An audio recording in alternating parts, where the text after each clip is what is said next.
Okay, everyone. So this is Prometheum here, and I posted this on the Facebook Starcraft 2 North America group yesterday. I came up with this early in the morning yesterday, and I had to just plot it out and see where it led, and this is what I ended up with. This is version 2 or 3, basically, of a graph that I had in mind. And I posted it, and people had a lot of comments saying they didn't understand it. It didn't make sense. Too much going on, and people were way too focused on the Smurfs and drunk portion of it. That is completely like the least important point I wanted to get across with this graph and this concept. So let me start off by focusing first on two things. When you queue up for a StarCraft 1v1 game, you can only do two things. You can select a build order, and then you can execute that build order.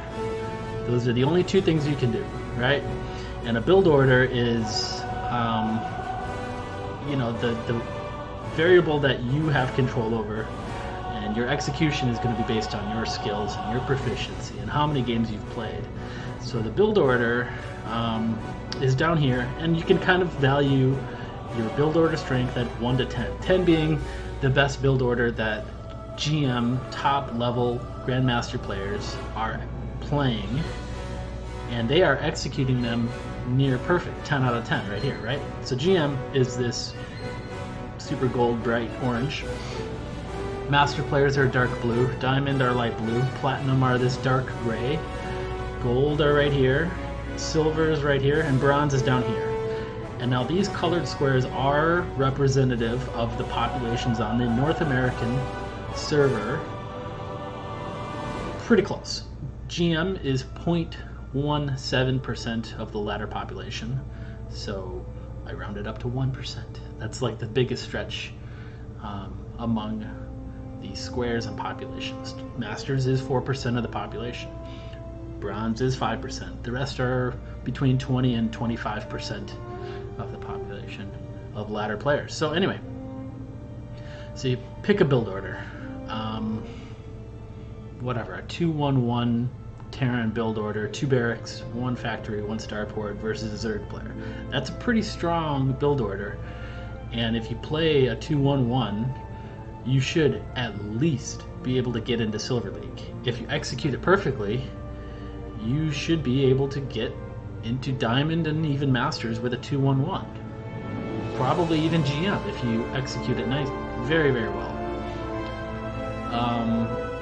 For Zerg players, if you do a 2-base Ling Rush all in, that's a pretty strong build order. So if you pick a good build order and follow it, you should be able to get anywhere in here depending on your ability to execute it. Now, execution is a lot of things. Execution is not getting supply blocked down here. Poor mechanics. If you take a fight, are you microing well? Are you scouting and reacting to that? That's part of execution in this. So you can grade yourself on, all right, pick the best build orders, and how well are you executing them? Bronze players are not picking good build orders, and they're not executing them well at all. Once you pick a good build order, find one, and keep practicing it, you're going to go from bronze to silver very quickly, and then you're going to execute a little bit better. So you're going to start growing this way if you play enough games, right? People are going to have their limits based on how many games you can play per week and your just general ability to multitask. So let's say the average player grows as a player along this line right here. Your MMR will increase and you will get into these leagues by picking better build orders and executing them better. So player 1, if you're up here somewhere and you're executing better, if you just cleaned up your build order better, you would improve quicker, get into Diamond. Let's say you're up here, you're doing shitty build orders. You just need better build orders to get better, right? So if you play a game, you can put your replay somewhere on this graph and say, hey, my build order wasn't that solid. I didn't follow it perfectly. I got supply blocked here. I didn't attack right when I hit a certain upgrade timing. You know, that goes into build order execution, really. But yeah, people are focusing way too much on Smurfs and drunk text because it is the biggest text on here. But if you play and you drink, your execution is going to go down to the drunk area. And Smurfs generally have good execution, but they like to do more diverse builds, like planetary fortress rushing and nukes and burrowed roaches and Dark Templar.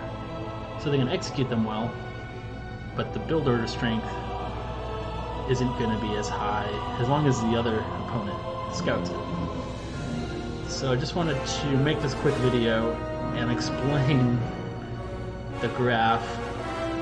Some people had some valid criticisms, and yeah, it's just a graph that I came up with, a concept I came up with. Yeah, there can be some improvements here, so yeah, let me know what you think, and sorry for the confusion. Hopefully you guys find this, and I don't know, can use it as a tool, as self-awareness while you play your ladder games. Good luck. Have fun.